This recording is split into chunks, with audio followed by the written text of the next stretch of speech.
Mheshimiwa Mkuu wa Wilaya, hawa ni vijana wako katika halmashauri ya wilaya ya Mbeya kutoka kata mbili, kata ya Utengule Usongwe na kata ya Salala. Na vijana hawa ni vijana wahidi halmashauri wenye level mbalimbali za elimu. Kuna walioanzia certificate, diploma mpaka degree. Kwa hiyo wote hawa unapowaona wako vizuri na fani mbalimbali. Ni kongamano la vijana wasomi waliopo kata ya Utengule Usongwe na Salala lililoandaliwa na halmashauri ya wilaya ya Mbeya chini ya mkurugenzi wake Bi Erika Yegera. Mgeni rasmi hapa ni mkuu wa wilaya ya Mbeya Mheshimiwa Beno Malisa, na kabla hajafungua kongamano hili amewaambia mambo matatu wasomi hawa. Tunakuja kutazama fursa zilizopo kwenye halmashauri yetu. Sisi tunaelewa? Ambazo sisi wakazi sasa, sisi vijana wa halmashauri hii tunazifikiaje, tunazifahamu vipi, na kwa nafasi mbalimbali kila kundi liweze kufaidika na matunda ya serikali ya awamu ya 6. Mbeya oye! Sasa nadhani hilo ndio lengo. Tunakubaliana? Ndio. Mwingine asikaa anakuja hapa anasubiri labda kuna kiroba atakabidhiwa aondoke. Hapana, sisi tunachofanya tunakuza ule mtaji unaitwa mtaji mimi. Na unajua huo mtaji? Wengi tukiuliza mtaji wanasema ni hela. Si ndivyo? Lakini mtaji namba 1 alionao kijana ni mtaji yeye. Sema mtaji mimi. Mtaji mimi. Kwa hiyo kwangu mimi hapa sidhani kama nitahotuba, ila tu na maelezo ya awali. Mtaji mimi. Sio ule unaotegemea kwa mtu benki au wapi. Wewe mwenyewe ulivyo tayari ni mtaji. Sasa changamoto ni kama unajua au wapi uongeze nguvu au wapi urekebishe, ili ule uweze kuutumia ule mtaji mimi kukusaidia kuwa kama kianzio cha kupambana na maisha. Nafasi ya kwanza ya mtaji mimi ni taarifa. Kama huna uwezo wa kupata taarifa, utakuwa umejipunguzia credit. Nafikiri lengo la kuwakusanya hapa ni kuwapa taarifa sahihi za fursa zilizopo ndani ya halmashauri. Ukienda kusikiliza wengine ni shauri yako, lakini sisi tunaongezea nyama kwenye ule mtaji wewe kwa kukupa taarifa sahihi na maarifa ya awali ya nini kifanyike. Si ndivyo Twamada? Kwa hiyo sema mtaji mimi. Mtaji mimi. Mtaji mimi una sifa kubwa kama 3 tu. Ya kwanza ni uaminifu. Wewe ni mwaminifu? Maana ukishakosa uaminifu, unaanza kukosa uaminifu kwa wewe mwenyewe, alafu kwa kile kinachotokea mbele. Eneo hili vijana wengi wa Tanzania tumewaangusha watu. Kwa nini watu wanafunga biashara? Wanakwambia naibiwa left, right and center.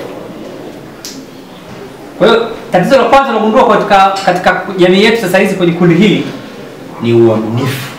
Kwa kizungu wanaita integrity. Yaani watu wanawafungua mahoteli wanaona bora wakachukue wa Kenya. Bora alete wenzie wa nchi anayotoka. Kwa nini? Si hatuna watu. Ila ukikaribishwa tu kwenye geti la watu, wewe unaanza kuangalia. Hii mitungi hatuwezi kuichomoa. Uongo kweli? Kweli. Na wengine wana resort kwenda kwa ndugu. Matatizo ni yale kwa sababu huyo ndugu anatoka kwenye jamii ile ile. Kwa hiyo unajikuta kwamba bana ndugu lawama. Si mnasikia haya maneno? Ndio. Haya yote ni kukosekana kwa nini? Uaminifu. Katika eneo ambalo sasa hili lina value kubwa kuliko yote ni eneo la integrity. Yaani ukishakuwa na uaminifu, haijalishi certificate yako. Haijalishi kabisa. Mtu akasema nipe uaminifu, mtalala wala usingizi. Sisi tumeelewana? Ndio. Sasa wewe ni mtaji wewe.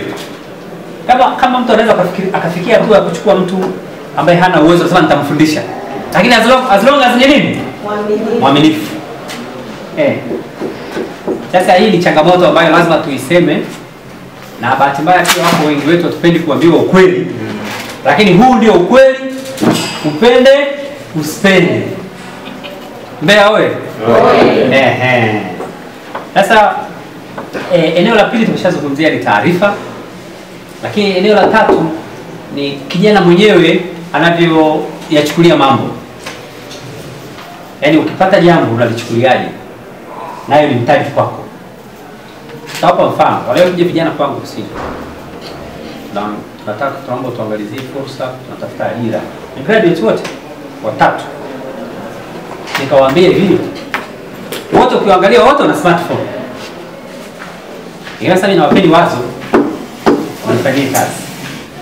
Kapa wazo zuri tu. Kwa maoni yangu hawakuwahi kurudi mpaka kesho. Kwa sababu lile wazo lilihitaji wakae chini, wapange, wafikiri. Wao wanataka ile kazi afanye mtu mwingine. Kapa wazo hili. Na atakayeweza kusikia vizuri, atakayeanza aje tuendelee kushauriana kuliboresha. Niliwaambia saa hizi serikali imepiga vita matumizi ya kuni. Uongo kweli? Ili kulinda mazingira. Na mnaona mpaka wabunge, madiwani wanagawa mitungi ya gesi. Uongo kweli? Ile mitungi si wakishatumia si unaisha. Inabidi replace. Sasa wewe umemaliza shughuli zako katika ngazi ulionayo, unasema shida ni mtaji. Si ndivyo? Una smartphone. Wewe nenda kwa maagent. Nenda kwenye kata unayotaka. Ambao hata kata huwezi kuimaliza. Sajili watu wote wenye mitungi ya gesi. Chukua watu 100 tu. Sisi tumeelewana? Watu wangapi? Wanaotumia gesi. Wao kwenye simu yako. Unamwambia kila gesi ikiisha akucheki. Tumeelewana? Wewe unaenda tena ukitoka pale unaenda kwa mwenye kampuni kubwa anayeuza mitungi ya gesi. Mimi na wateja 100. Naomba niwe nachukua mtungi hapa, nikishaufikisha nilete fedha. Jioni nakuletea hela. Kama nimeuza mitungi 20, 15, wewe kazi yako unamwambia jioni mimi naleta fedha. Atataka labda mtu wa kudhamini au nini. Umeelewa? Hiyo ni mambo mnafanya kama polisi mnatoana mwezi mshindo kujidhamini wenyewe. Wewe si mkishuka polisi mnatoana wenyewe. Sasa kwa nini hapa kwenye mtaji useme sina mdhamini? Sasa hapa niulize wewe unahitaji hela ya kitu gani? Una simu? Una wateja tayari? Una venda? Una muuza mitungi ambao wamejaa tu sasa hivi. Wala hawezi kwenda kila mahali. Wewe unaingia katikati sasa kama wewe kazi yako ni kudeliver. Akikupigia mtu kwa msalaba. Bwana uko wapi wewe? Haya sasa mtungi unauzwa. Wewe pale kwa anayeuza mitungi unaomba discount kwa sababu una wateja. Wewe unachofanya mtungi unauza shilingi ngapi? 55 ule mkubwa. 59. Pale wewe unaomba discount. Sababu sasa unakuwa ni supplier wake. Si ndivyo? Ukija huku una add tu usafiri sababu kubi. Na wewe unaweka ya kwako kila mtungi shilingi 3000 tu au shilingi 5000. Nategemea na ukubwa. Mpaka hapo unahitaji shilingi ngapi? Ili uanze unahitaji shilingi ngapi mpaka hapo? Mzee umenielewa? Mpaka hapo unahitaji shilingi ngapi ili uanze? Ni uaminifu tu. Si umenielewa? Hakuna mahali popote unapohitaji hela. Na mtungi unatoka kwa oil company au Lake Oil unaenda nyumbani kwa Teo.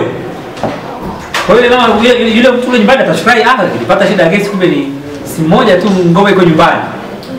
Boda boda anayepeleka anajilipa pale na wewe unabaki na commission yako. Let's say 3000 kila mtungi. Alafu ashumu kwa siku kwenye eneo lako ni wangapi wananunua mitungi kwa siku? Ashumu hata nimeuza 10 tu. Tuchukue umeandikisha watu 100. Wewe chukua 10 tu kwa siku. Haujaingiza 30? Umeingiza? Sitaki kuwapigia zile hesabu za matikiti kwamba nafanya mara ngapi? Umeelewa? Sasa leo una portfolio kubwa. Sasa si ndivyo gani? Mtaalamu. Kwa leo una wateja wengi. Manake kwa siku utauza zaidi. Sababu watu gesi zinaisha kwa muda tofauti. Si ndivyo? Wewe hapo hujaanza biashara? Simu Simu nyinyi hamna simu? Smartphone? Mnazo? Mnazitumia kupiga picha tu na kuposti. Maana sasa utakuwa upige picha wewe, unapiga picha tangazo lako la kusupply gas. Unarepost. Si ndivyo? Hujatoboa hapo. Hapo hata shilingi. Labda ni bando lako tu. Kwa sababu pia simu mnazo na bando pia unaweka. Sasa niliwapa wenzeni ni wazo, hawakuwahi kurudi. Mwanzo nataka nifanye mimi. Sababu nilipiga kwa ukubwa wake, nikaona hili kwa nini nisifanye mwenyewe. Lakini nilipoona watu wananijia ofisini, nikasema at least mimi nina cha kushika. Ngoja ni wape wengine wazo. Au ukiona ni vijana wapambanaji, kila siku tukienda kwenye mikutano yetu ya chama wapo. Lakini kujihudumia wao haiwezekani. Kwa hiyo nadhani kwa mamalizo ya utambulizi, naamini fursa kongamano hili litatibu mambo mengi. Umeelewana? Nadhani kujitambua wengi tumeshajitambua, lakini kuna kujitambua katika kutafuta fursa. Nimeitwa Cosmas Mburu, nimetokea Dar es Salaam, lakini ni mtu wa psychology. Natoa elimu ya jamii na mambo mbalimbali. Basi nashukuru. Kwenye vitu vitatu walivyosema: uaminifu, taarifa na kuchukulia mambo kwa upesi, utafanikiwa kuliko unavyojifikiria. Hii ni Nyikani TV na langu jina ni Gordon Karurunga.